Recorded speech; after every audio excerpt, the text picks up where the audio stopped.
தமிழ் மொழியை இழிவுபடுத்தி மத அரசியல் பண்ணிக்கிட்டு இருக்காரு தமிழகத்தினுடைய நிதித்துறை அமைச்சர் திரு மரியன் வில்சன் அவர்கள்.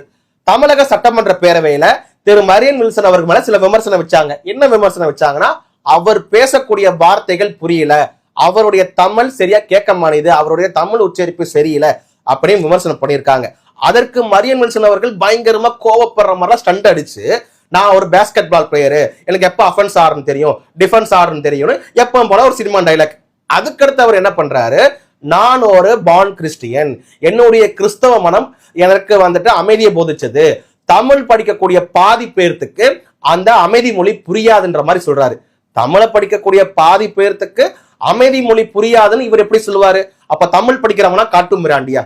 அப்போ இன்டைரக்டா அப்படி சொல்ல வராரா? அது போக கிறிஸ்தவம் மட்டும்தான் அமைதியை போதிக்குதா? கிறிஸ்தவ மதம் அமைதியை போதிக்குதான்னு கேட்டா 100% அமைதியை போதிக்குது. அப்ப ஹிந்து மதமும் அமைதியை தான் போதிக்குது, கிறிஸ்தவ மதமும் அமைதியை தான் போதிக்குது, இஸ்லாமிய மதமும் அமைதியை தான் போதிக்குது, ஏன் பௌத்தம் சமண மதமும் அமைதியை தான் போதிக்குது. எல்லா மதமும் அமைதியை தான் போதிக்குது. சம்பந்தமே இல்லாம சட்டமன்ற பேரவையில எதற்காக நான் ஒரு பார்ன் கிறிஸ்டியன், என்னுடைய கிறிஸ்தவ மதம் எதுக்கு எனக்கு அமைதியை போதிச்சுன்னு எதுக்காக சொல்றாரு? அவர் மேல வைக்கக்கூடிய விமர்சனத்தை அவருக்கு எதிர்கொள்ள முடியாம அவர் சிறுபான்மை மதத்தை சார்ந்தவர் என்பதை விக்டிம் கார்டு பிளே பண்றதுக்காக பயன்படுத்துறாரு. அவரை யாருமே மதத்தை குறித்தோ அவருடைய இனத்தை குறித்தோ பேசவே கிடையாது. அவருடைய பேச்சு வழக்க குறித்து தான் விமர்சனம் பண்ணியிருக்காங்க.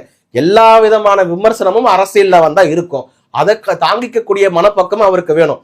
அப்போ நீங்க கிறிஸ்தவ மதம் அமைதியை போதிக்குது, அந்த அமைதியே எனக்கு கிறிஸ்தவ மதம் தான் கத்து கொடுத்துச்சுன்னு நீங்க சொல்றீங்க. அதாவது நீங்க கத்துக்கிட்ட அமைதி மொழினா எப்படி?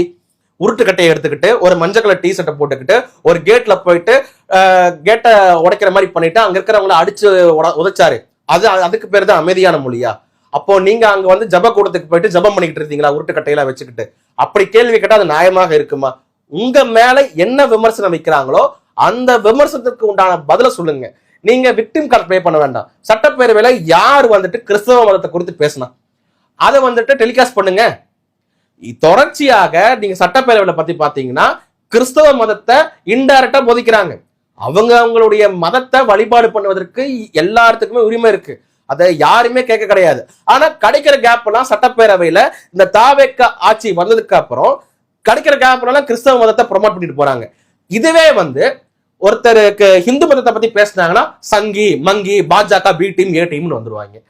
அப்போ இவங்க பண்ணா நியாயம், அடுத்தவங்க பண்ணா அது தப்பா?